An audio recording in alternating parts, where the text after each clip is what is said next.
Nesse presente vídeo, nós vamos tratar da questão do imperialismo estadunidense ou imperialismo norte-americano, tendo como fonte, de inspiração para a produção desse vídeo os fatos ocorridos nos últimos dias, que são bem relevantes quanto à política externa norte-americana diante do mundo, principalmente diante do mundo do Oriente Médio, em específico nos casos agora dos conflitos na Líbia e também com relação à execução do terrorista líder da rede Al-Qaeda, Osama Bin Laden, no Paquistão.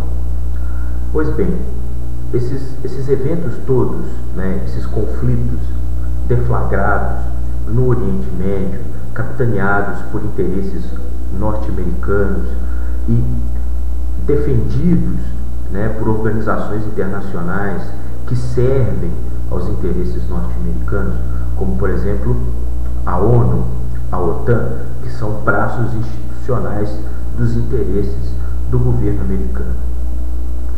Essa política externa agressiva, essa atitude policialesca dos Estados Unidos da América diante do mundo parece para muitas pessoas um fenômeno recente, mas não é. Esse sentimento policialesco de que pressupõe os Estados Unidos da América como uma espécie de grande xerife do mundo ocidental, ele tem raízes em governantes, em políticas estabelecidas nos Estados Unidos ao longo do século XIX e no início do século XX, quando os Estados Unidos vão começar a alçar uma posição de destaque na geopolítica internacional, culminando com o seu papel hegemônico a partir das duas guerras mundiais que são a porta de entrada do século XX, a chamada Era dos Extremos, conceituada, por exemplo, por Eric Hobsbawm. E é no fim dessas duas guerras que abre essa Era dos Extremos é que os Estados Unidos então sai da condição de uma potência em potencial para uma potência estabelecida, hegemônica, que vai dividir espaço com a proposta bolchevique ao longo de 50 anos, mais ou menos, é a chamada Guerra Fria. E só que a proposta bolchevique, a proposta soviética, ela não se sustentou, assim como muitos dos países que abraçaram o modelo que nós, historiadores e estudiosos, colocamos como socialismo real. E então, desde o início da década de 90 do século passado, os Estados Unidos, ele é a única potência hegemônica estabelecida, com uma pequena ameaça em termos econômicos, vinda também do Oriente, mas aí não é o Oriente Médio, é o Oriente mais distante, no caso da China. Mas a China ainda não é uma ameaça, por exemplo, militar, equiparável aos Estados Unidos. É uma ameaça econômica, muito real, por sinal, e que pode, inclusive, deflagrar o início da derrocada da hegemonia americana nos próximos séculos, porque são transformações que são insistentes, mas elas não vão ocorrer de uma maneira tão rápida a ponto dos Estados Unidos perder essa hegemonia nos próximos 20, 30 anos. Eu acredito que não. Mas a questão da perda da hegemonia americana, se ela ocorrer, ela pode vir pelas bases econômicas. E essas bases econômicas, elas vêm dos ventos chineses. Mas, tirando isso de lado, nós estamos vivendo, então, esse essa conjuntura, né, de conflitos no Oriente Médio. Isso não é nenhuma novidade. O Oriente Médio realmente é uma região do globo onde se vive realmente um barril de pólvora, e não é de agora. Isso desde milhares de anos. É claro que nos últimos tempos as razões desses conflitos no Oriente Médio são outros. Essas razões, elas têm um pilar econômico muito claro, que é a questão da dependência ocidental à utilização do óleo, do petróleo, né, como fonte não só de combustível, mas como fonte extensa de uma série de produtos nos quais o mundo ocidental parece criar uma dependência muito grande, sem falar no valor econômico do petróleo, daí os chamados petrodólares. E além do petróleo, há toda uma questão geopolítica, inclusive uma questão religiosa, que muitas vezes beira um certo cruzadismo, e isso fica evidenciado lá nos conflitos entre árabes e israelenses, que se acentuaram na metade do século XX passado, com a criação do Estado artificial de Israel, né? Um Estado artificial realmente, e que se sustenta na base da força, né? Fazendo com isso um esmagamento contínuo e violento sobre a população árabe que habitava aquela região e que hoje se encontra na mais absoluta miséria e expropriação. Daí grupos, né, como por exemplo o Fatah, o Hamas, que são grupos, uns com uma prática mais radical, outros não, mas lutando então pelo estabelecimento pelo menos de um Estado árabe na região, no caso o Estado palestino.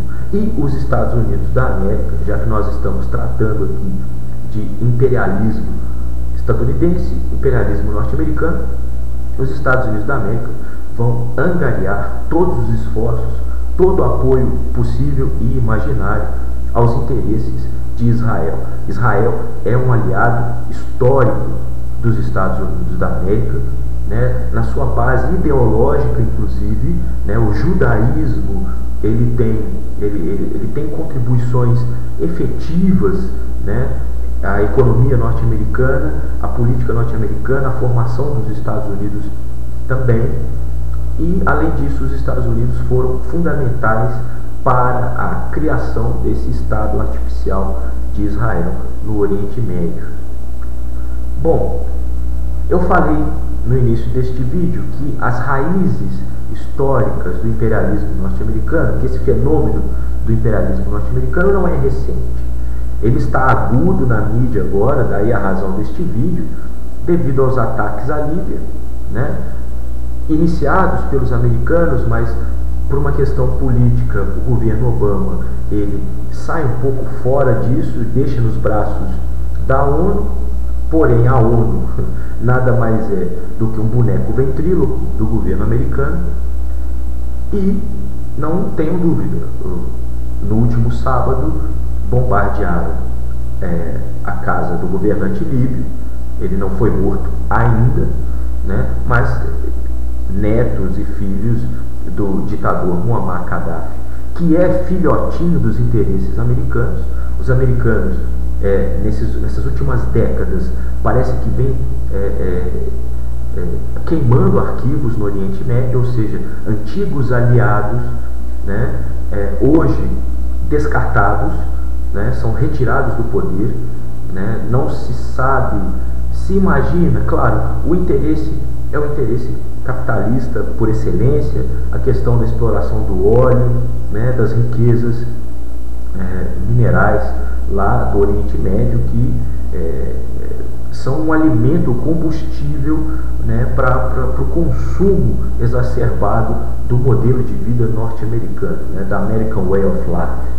É preciso combustível para fazer essa máquina de consumo continuar funcionando. E esse combustível que faz, né, essa máquina de consumo funcionar vem do Oriente Médio. Então, os Estados Unidos, né, ele vai colocar os olhos sobre o Oriente Médio e vai não só colocar os olhos, vai colocar as mãos, vai colocar a arma na cabeça do povo do Oriente, dos árabes, dos muçulmanos e o que for, né? Defendendo os seus próprios interesses. Porém, pois bem, né? Como eu também disse aqui, né, que nas últimas décadas os Estados Unidos vem promovendo uma espécie de queima de arquivo mesmo no Oriente Médio. O próprio Saddam Hussein, antigo ditador iraquiano, é filhotinho dos interesses americanos durante o período da Guerra Fria para combater o Irã na guerra Irã-Iraque nos anos 80. O Irã, então, defendido, né, e armado pela União Soviética. Então, o próprio governo Hussein, que depois é destituído, né, e depois o próprio Saddam acabou sendo executado por forças iraquianas, entre aspas, e agora então, né, a execução de Osama Bin Laden no Paquistão, ele que era, né, chefe de um grupo extremista de caráter islâmico, né, a Al-Qaeda, que empreendeu os atentados sobre os edifícios, as torres gêmeas do World Trade Center em 2001, que a princípio seria um alívio, entre aspas, né, a partir dessa ameaça terrorista, seria um alívio sobre essa ameaça terrorista, mas vocês podem acreditar no que eu digo, vai ser exatamente o contrário, né? Matando Osama Bin Laden, provavelmente os Estados Unidos produziu mais um mártir da causa extremista no Oriente, contra si mesmo.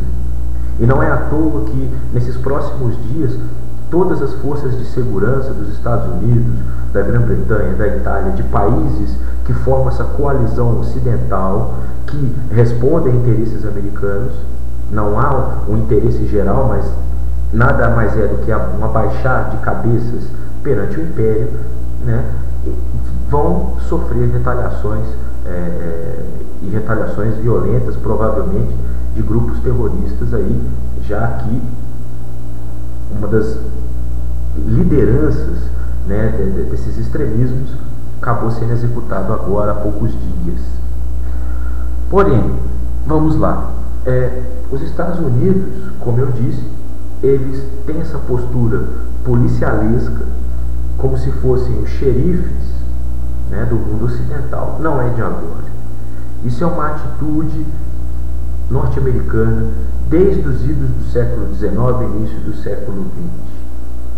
E, antes de terminar esse primeiro vídeo, já que eu vou dar continuidade a isso no vídeo seguinte, basta evidenciar a grande máxima do governo Theodore Roosevelt, que é do início do século XX, que é o chamado Big Stick, ou política do Big Stick.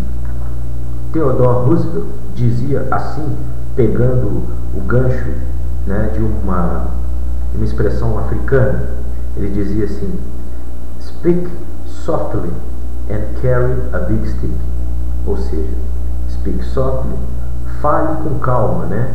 Fale de uma maneira sofisticada, uma fala tranquila.